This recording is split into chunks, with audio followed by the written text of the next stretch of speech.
2021년 8월입니다. 전 세계는 굉장히 충격적인 장면을 보게 됩니다. 20년 동안 미국이 청문학적인 돈을 들여서 훈련시킨 아프가니스탄 정부군이 탈레반 앞에서 너무나도 허무하게 무너져 버렸습니다. 수십만 명의 병력을 갖추었다고 했지만 실제로는 병력이 그렇게 모이지도 않았고요. 무기는 최신식 무기가 갖추어져 있지만 그들은 싸울 의지가 없었습니다. 그래서 이 사건을 본 군사 전문가들은 이렇게 평가를 했죠. 그들은 왜 싸울 줄 모르는 군인들과 같았다. 싸울 이유를 모르는 군대는 최신 무기를 가져봤자 아무런 소용이 없습니다. 결국 나라는 무너졌습니다. 수많은 국민들이 난민이 되었고 고향을 떠나야 되었습니다. 저는 이 뉴스를 보면서 그때 한 가지 질문을 스스로에게 해봤습니다. 나는 그리스도인으로서 어떠한가? 나는 정말 영적 전쟁을 치를 준비가 되어 있는 그리스도의 군사인가? 더 나아가서 우리 기둥교회는 정말 영적 전쟁이 치를 준비가 되어 있는 군대인가? 아니면 전쟁이 이미 시작되었음에도 불구하고 평화로운 시대를 살고 있다고 착각하는 사람들의 모임인가? 오늘 본문은 에베소서의 마지막 권면입니다. 에베소서를 통해서 바울은 교회가 어떤 곳인지, 성도들은 어떻게 살아야 되는지, 가정은 또 어떻게 세워야 하는지 설명한 뒤에 마지막으로 끝으로 마지막으로 이렇게 얘기합니다. 결론은 의외입니다. 교회는 단순한 예배 공동체가 아니다. 교회는 영적 군대이다 라고 가르칩니다. 우리는 단지 예배 드리기 위해서 이곳에 모인 사람들이 아닙니다. 우리는 전쟁하기 위해서 이곳에 모인 소집받은 예수 그리스도의 군사입니다. 오늘 바울은 말씀을 통해서 가장 먼저 전쟁을 준비하라고 그럽니다. 전쟁에 나가는 군대가 가장 먼저 알아야 할 것은 싸움의 대상이 누구냐라는 것이죠. 군대를 가신 분들 다 알 겁니다. 군대에 가면 가장 먼저 배우는 것들이 여러 가지가 있는데 주적이 누구인가에 대해서 배웁니다. 적이 누구인가? 군대에 가면은 가장 먼저 배우는 것, 외워야 하는 것 여러 가지 중에 우리의 주적은 누구냐라는 그 질문에 북괴 정권과 북괴군이라고 하는데 요즘은 북괴군이라고 안 하더라고요. 저는 이제 20세기 군대를 갔다 와서요. 이제 북괴 정권과 북괴군이라는 거예요. 그거를 외우라는 거예요. 뭐 이런 거를 외워. 막 고참에 뭐 서열까지 몇 월군번에 누구 있고 누가 동기고 복무신조 뭐 우리의 결이 막 그거 다 외워야 되는데 이것까지 외우라는 거예요.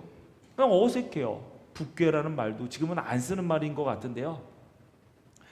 그거를 먼저 가르칩니다. 왜 그럴까요? 적이 누구인지를 모른다면 아무리 훈련이 잘 되어 있고 뛰어난 무기를 갖추고 있다고 해도 제대로 임무를 수행할 수 없기 때문입니다.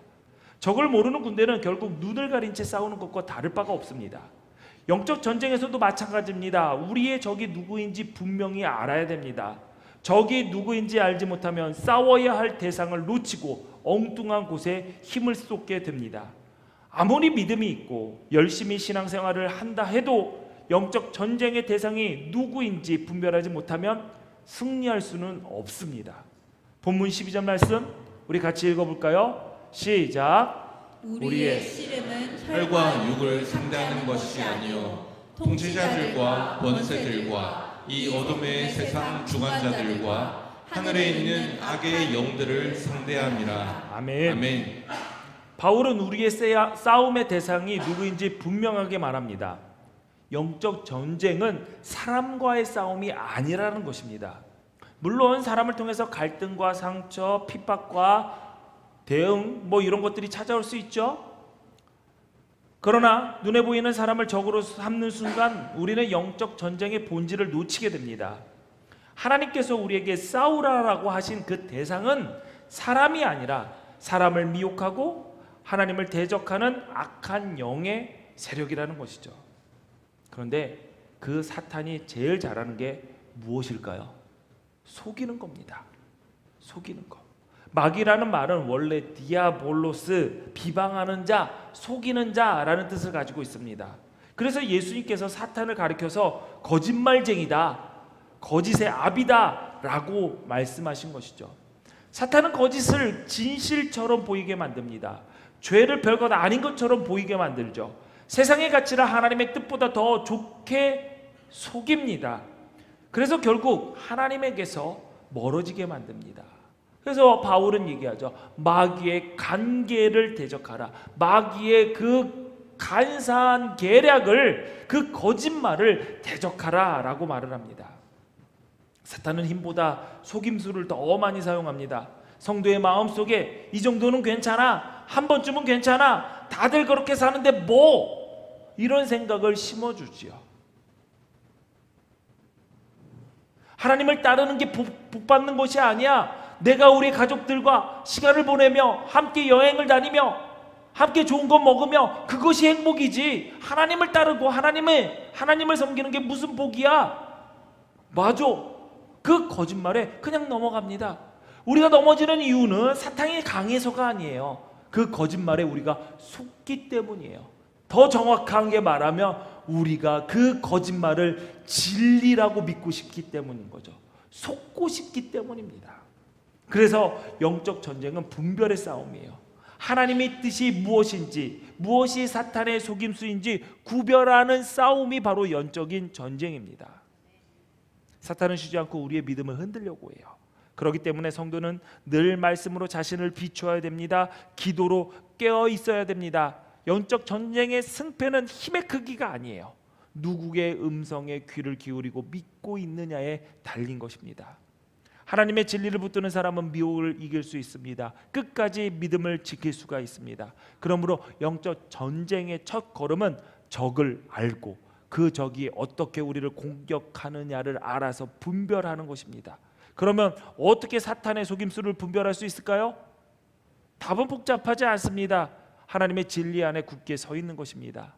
진리를 아는 사람은 거짓은 분별할 수 있습니다. 진리 위에 서는 사람은 미혹에 흔들리지 않는 것이죠. 여러분 살아가면서 가장 화나는 부분이 뭐죠? 뭐 여러 가지 돈을 잃는 것도 있고요. 더운 것도 화가 나고요. 오늘 왜 이렇게 더워? 하면서 더운 것도 화가 나고 그렇지만 저의 입장에서는 거짓말에 속는 게 그렇게 기분이 나쁘더라고요. 저희 자식들은 저를 엄청 많이 거짓말로 속여왔습니다. 근데 몇 개 속으면은 너무나도 화가 나고 분이 나요. 그래서 제가 하나 생각한 게 뭐냐면은 우리 아이들은 부모를 속이려고 얘기하는구나, 속이려고 하는구나 라고 마음을 먹으니까 조금 마음이 편하더라고요. 내가 안 속으면 되지. 여러분 가끔 이렇게 그렇게 말씀하시는 분들이 있어요. 이건 세상 잘못된 거예요. 우리 아이는 거짓말할 줄 몰라요. 이거는 막 울면서 얘기하면 우리 아이는 이렇게 얘기하면은 속이는 거 아니에요. 진짜예요. 진짜 억울해서 그런 거예요. 사실이에요. 제가 말씀드리지만 그것조차 속는 것입니다. 저는 아이들을 많이 가르쳐 봤어요. 우리 여기 선생님들도 계시고 그렇지만 수백 명의 아이들을 봤는데 그 수백 명의 아이들 가운데 정직하다, 얘가 참 진실되다라고 얘기할 수 있는 사람은 3명이 채 안 됩니다. 정말 얘네 엄마 아빠 너무 불쌍하다 할 정도로 거짓말을 밥 먹듯이 하는 애들은 수도 없이 많이 봤습니다. 막 애들가 놀아요.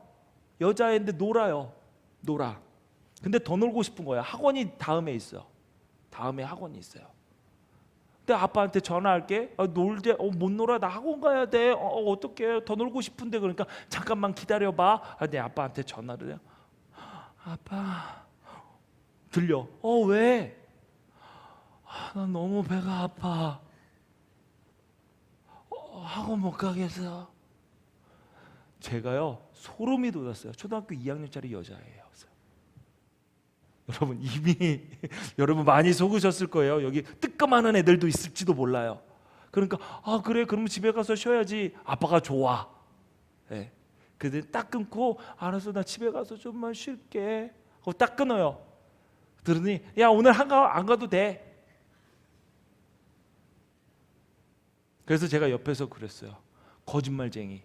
그랬더니 선생님 저 거짓말 안 했어요. 왜? 너 거짓말했잖아. 너 배 안 아프잖아. 그랬더니 지금 살살 앞으로 가. 앞으로 또 아플 거예요. 그래서 제가 속으로 했어요. 믿음대로 될지어다. 근데 안 됐어요. 그냥 잘 놀았다고 하더라고요. 예. 근데 이런 아이들이 하나도 아니에요. 아직까지 기억나요. 제 고등학교 친구는 엄마한테 돈을 받더라고요. 엄마 옥스퍼드 사야 돼요. 사전. 예. 그럼 엄마한테 3만 원 받았다는 거예요. 그 다음에 뭐냐면 엄마 저 엘리트 사야 돼요. 그 다음에 뭐죠? 콘 뭐죠? 그렇게 샀대요. 그랬더니 얘가 좀 맞아온 거예요. 그래서 너 왜 얼굴이 왜 그러냐고 했더니 엄마가 뭔 놈의 사전을 다 사냐고. 다 알고 있는데도 속아준 거죠. 근데 그 옥스퍼드랑 그거 다 가져와봐. 그랬더니 맞은 거죠. 거짓말한 거 다 들킨 거죠. 여러분들 웃지만 사실 우리 안에 거짓된 것이 있고요.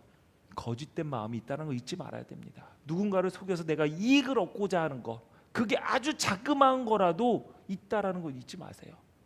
그러면은 내 스스로도 그렇지만 누군가가 나를 속여왔을 때 그 사람하고 대응하는 것이 아니라 그 뒤에서 거짓을 조종하는 악한 세력과 내가 싸운다라는 생각을 잊지 말아야 되는 거죠. 애가 거짓말을 한다고 앞에서 그냥 두들겨 패는 것이 아니라 어떻게 우리가 이 미혹하는 영과 싸워서 승리할 것인가, 그거에 대해서 여러분들 분별할 줄 알아야 되고 싸울 생각을 하고 계셔야 되는 거죠.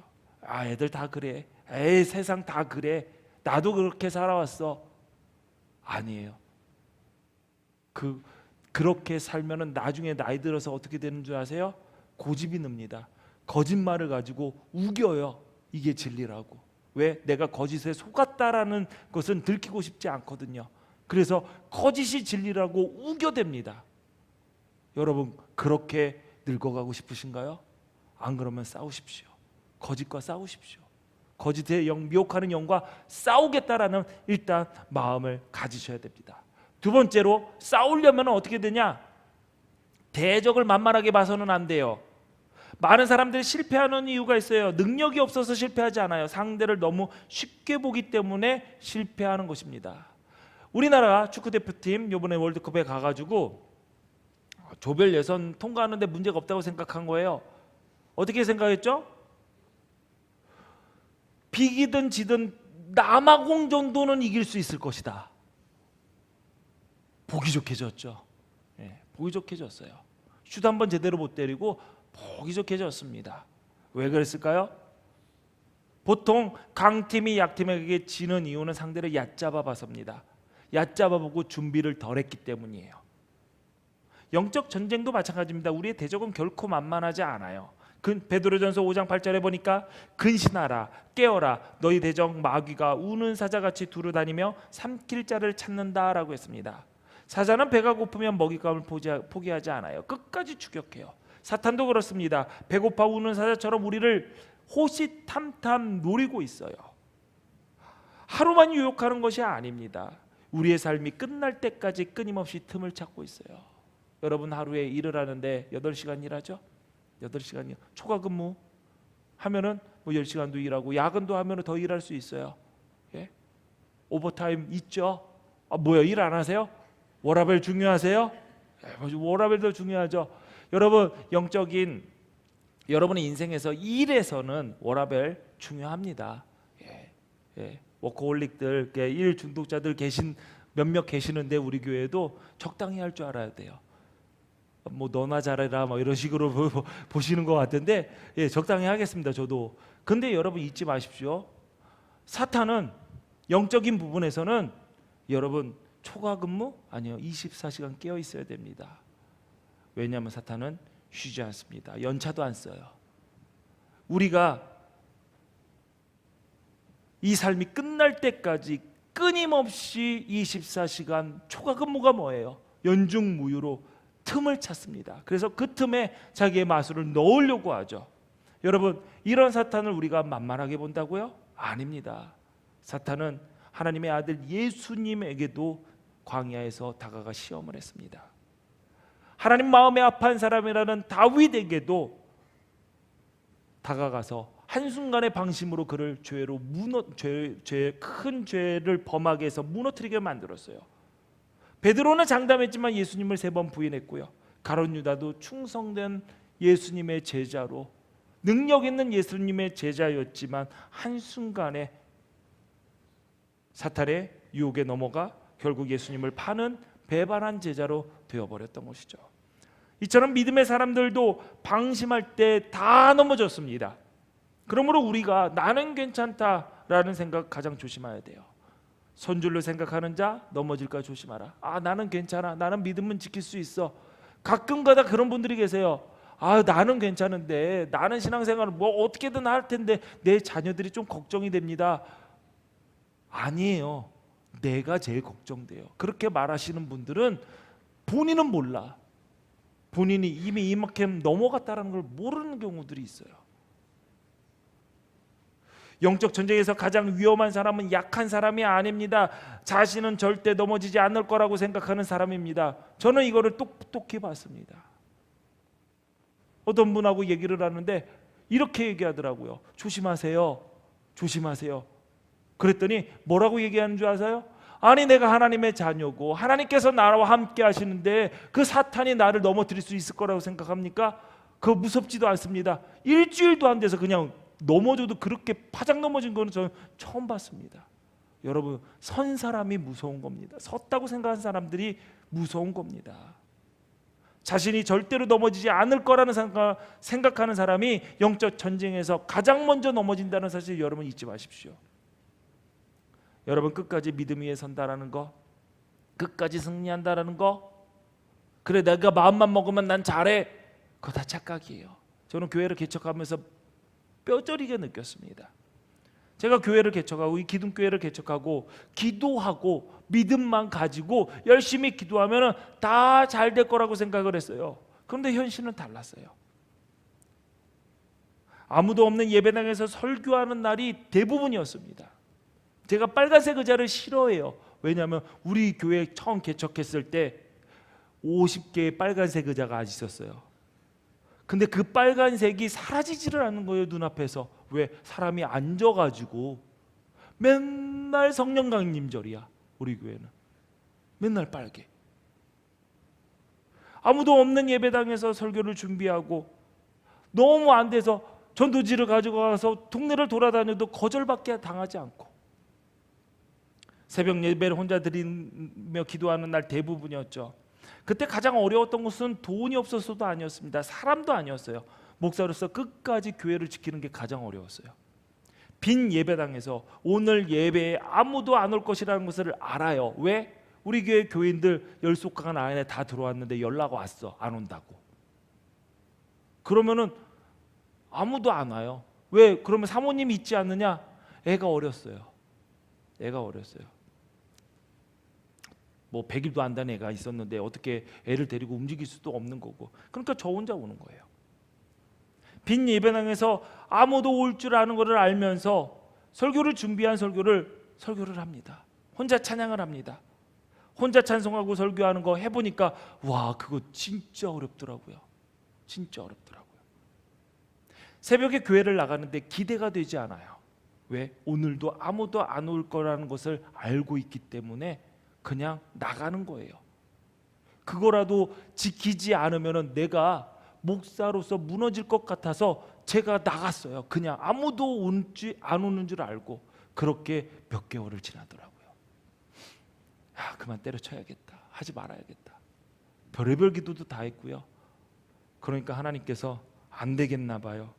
쟤 저렇게 놔뒀다가 정처로 저렇게 놔뒀다가는 진짜 목사 그만두겠다 생각을 해서 한 명을 보내주셨어요. 아직까지 기억납니다. 2010년 콤파스라는 태풍이 왔었어요. 한반도를 가로질러 갔습니다. 그때 뭔 열정이 났는지 그 태풍을 뚫고 운전하고 저 혼자 왔어요. 걱정이 너무 된 거예요. 유리창 다 깨지지 않았을까. 그래서 유리창 깨지면 청소를 어떻게 해야 되지 하면서 걱정하면서 왔어요. 아니나 다를까 하나님의 은혜로 유리창은 깨지지 않았더라고요. 그래서 혼자 딱 기도를 하고 바람 소리가 너무 그래서 무서운 거예요. 그래서 불을 다 켰어요. 불을 다 켰어. 간판불도 다 켰어요.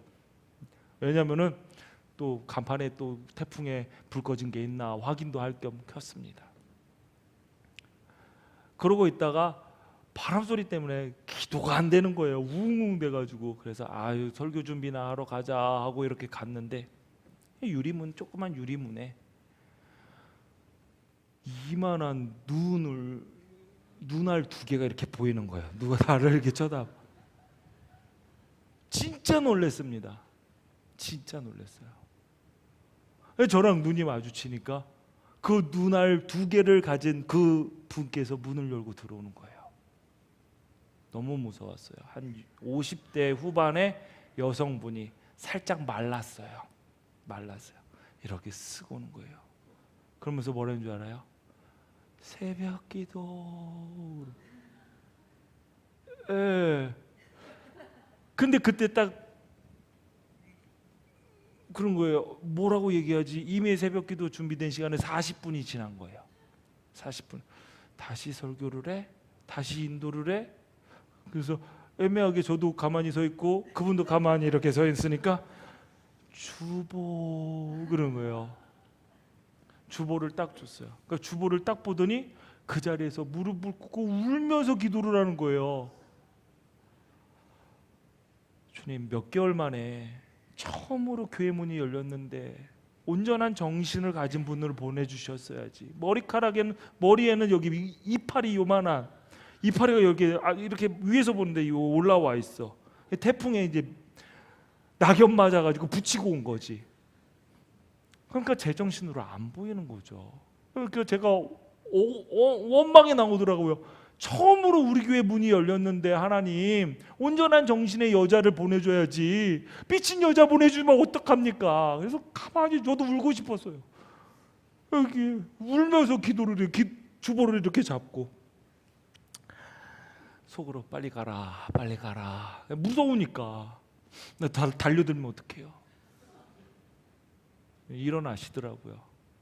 그러면서 자초지종을 얘기하는데 원래 서울 사는 사람이고 여기 쌍용초등학교 선생님인데 주중에 여기 천안에 내려왔을 때 새벽 기도를 하는 교회가 있어서 가다가 태풍에 너무 바람이 심해서 가다가 돌아왔다는 거예요.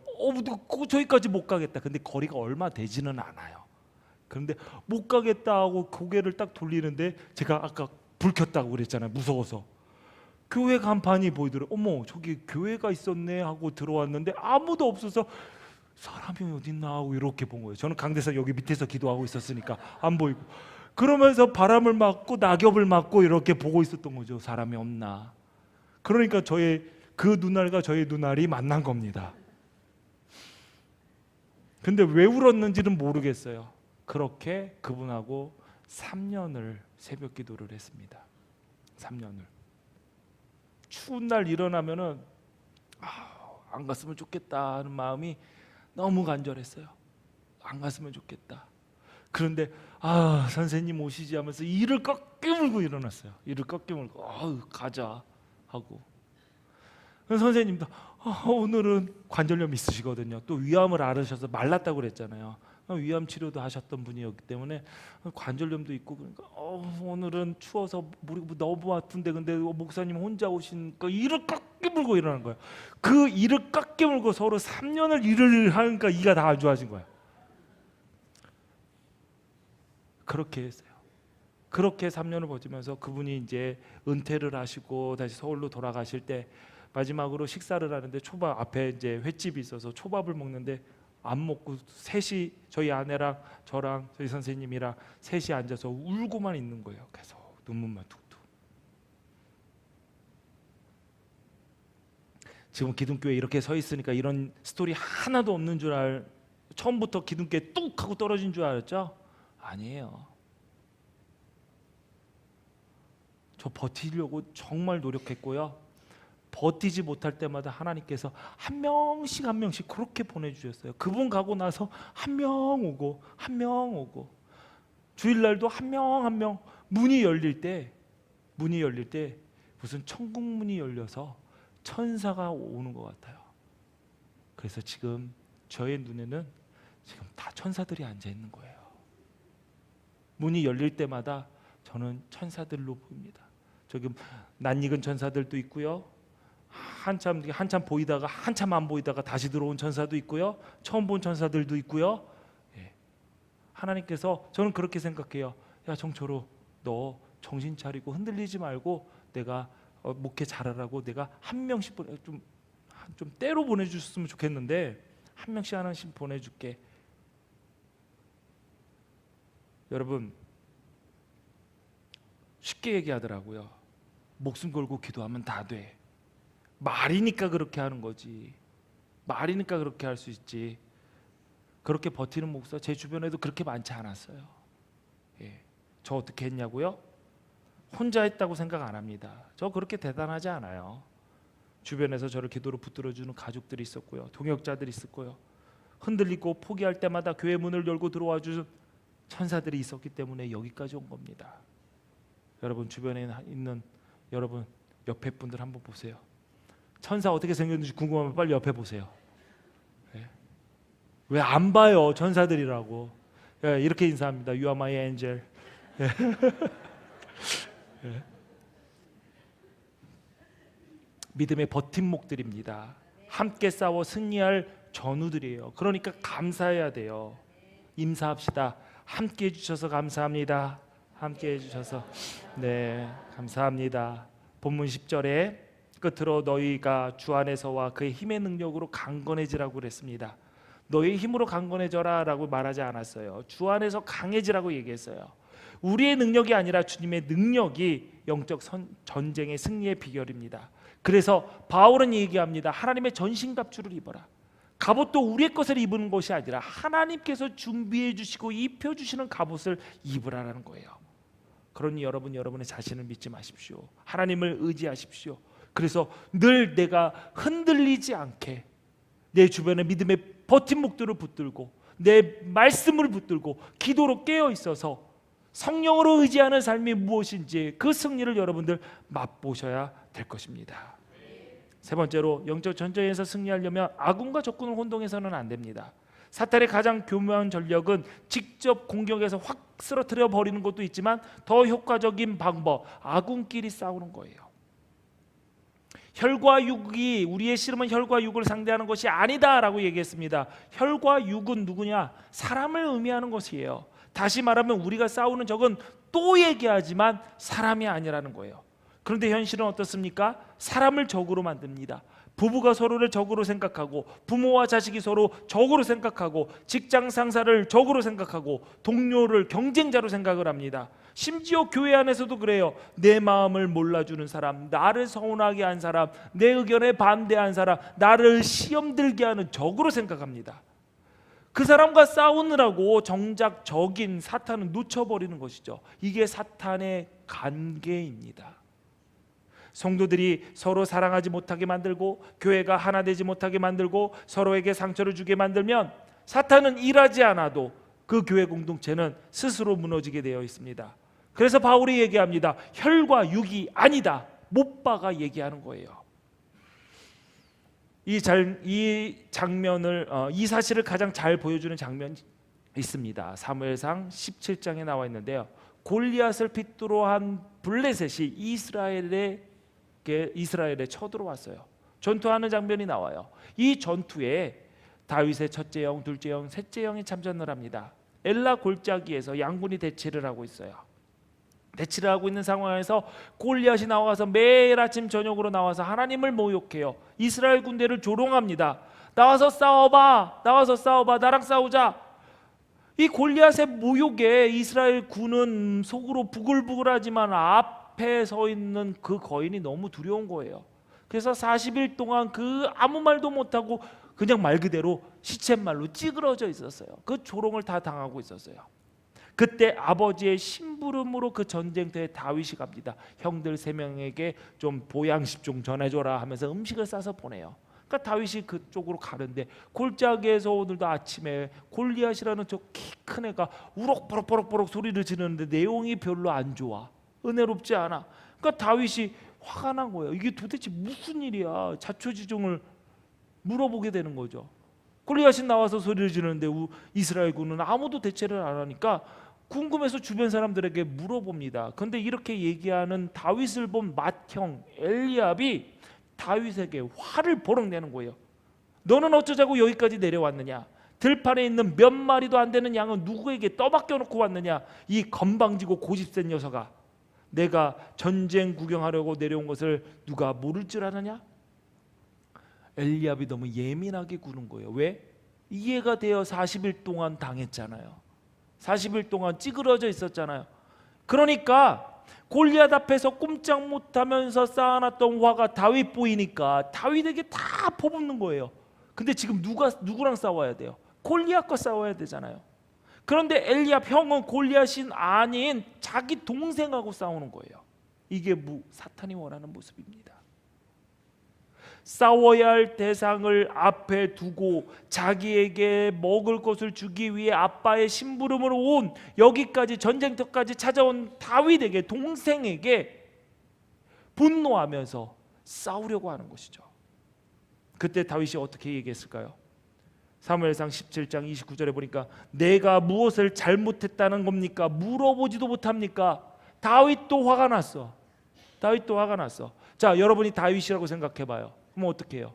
제가 만약에 다윗이라면은 1번, 이거 아빠가 챙겨줬으니까 이거나 알아서 쳐드십시오 형님 하고 딱 주고 오는 겁니다. 다 같이 승질 내고. 2번 뭐죠? 그냥 그 맛있는 거 내가 먹고 그냥 돌아옵니다. 가자마자 그러면서 아빠한테 이르는 거죠. 형이 그렇게 해서 쫓아내서 전해주지도 못했습니다. 그러나 음식이 상할까 봐 제가 오다가 먹었습니다 라고 얘기했겠죠. 다윗도 다윗 나름대로 대응할 방법은 있어요. 지금 형 말을 듣고 마음이 상했습니다. 그런데 다윗은 그렇게 행동하지 않고 이렇게 행동을 했어요. 한번 볼까요? 그런 다음에 다윗은 몸을 돌려 형 옆에서 떠나 다른 사람 앞으로 가서 똑같은 말로 또 물어보았다. 거기에서도 사람들이 똑같은 말을 하였다. 다윗은 몸을 돌려서 형 옆에 떠났다라고 얘기했어요. 다윗은 형과 싸우지 않았다라는 거예요. 왜 그랬을까요? 내가 싸울 적은 형이 아니라 골리앗이라는 것을 분명히 알았기 때문이죠. 지금 다윗은 형이 나에게 어떠한 상처를 줬는지, 어떻게 서운하게 했는지, 어떤 말을 했는지 중요하지 않아요. 듣긴 들었는데 기분은 나쁘긴 나쁜데 더 중요한 게 있었어요. 왜? 저 골리앗을 내가 상대해야겠다. 이것이 영적인 사람의 특징입니다. 누군가 내 마음을 아프게 할 수 있어요. 나를 오해할 수 있어요. 나를 비난할 수도 있습니다. 그러나 그때마다 여러분 잊지 말아야 됩니다. 나의 적은 저 사람이 아니다. 사탄은 사람을 이용해서 관계를 깨트리려고 합니다. 공동체를 무너뜨리려고 해요. 여러분의 가정을, 일터를 흔들어 놓으려고 합니다. 그런데 사람이 아니라는 거예요. 사람을 미워하고 사람 탓하기보다 그 관계를 깨트리려는 사탄을 먼저 보시기 바랍니다. 사랑하는 기독교의 성도 여러분, 영적 전쟁에 나와 있는 우리는 오늘 말씀을 통해서 세 가지를 꼭 기억해야 됩니다. 우리가 누구와 싸우고 있는지 분명히 알아야 된다. 우리의 대적은 사람이 아니라 사탄이다. 2번째, 그 대적을 결코 가볍게 여기지 말아야 된다. 우리의 힘으로 이길 수 없다. 영적 전쟁의 실제는 하나님을 의지하는 것이다. 3번째, 아군을 적으로 만들지 마라. 교회는 서로 싸우는 것이 아니라 함께 싸우는 것입니다. 우리가 붙잡아야 할 분은 예수 그리스도입니다. 잊지 마십시오.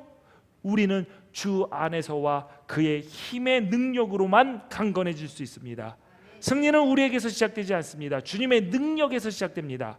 하나님의 전신갑주를 입어서 강해지는 것이 아니라 하나님께서 우리와 함께 하시기 때문에 우리는 강해지고 이길 수 있는 것이죠. 이제 우리는 사람에게 칼을 겨누는 군사가 아니라 사탄을 대적하는 그리스도의 군사가 되어야 됩니다. 성령께서 하나가 되게 하신 이 기둥교회를 지키고 서로를 세워나가며 예수 그리스도의 깃발 아래 함께 싸우는 믿음의 군사가 되십시오. 그때 우리 기둥교회는 사탄이 두려워하는 교회가 될 것입니다. 예수 그리스도의 지휘 아래 하나님의 전신갑주로 무장한 군대로 굳게 서서 날마다 믿음의 승리를 경험하는 저와 여러분이 되기를 주님의 이름으로 축원합니다. 기도하시겠습니다. 전능하신 하나님, 우리를 주의 군사로 부르시고 기둥교회에서 그리스도의 군대로 모이게 하시니 감사합니다. 우리에게 영적 분별력을 허락하셔서 마귀의 관계에 놀아나지 않게 하시고 주께서 하나로 묶어주신 전우들과 함께 잘 훈련받고 잘 싸워 이기게 하옵소서. 최후 승리를 얻을 때까지 하나님의 전신갑주를 입고 대장 되신 주의 명령에 일사불란하게 움직이는 주의 강한 군대로 그리스도의 좋은 병사로 서게 하옵소서. 예수님 이름으로 기도합니다. 아멘.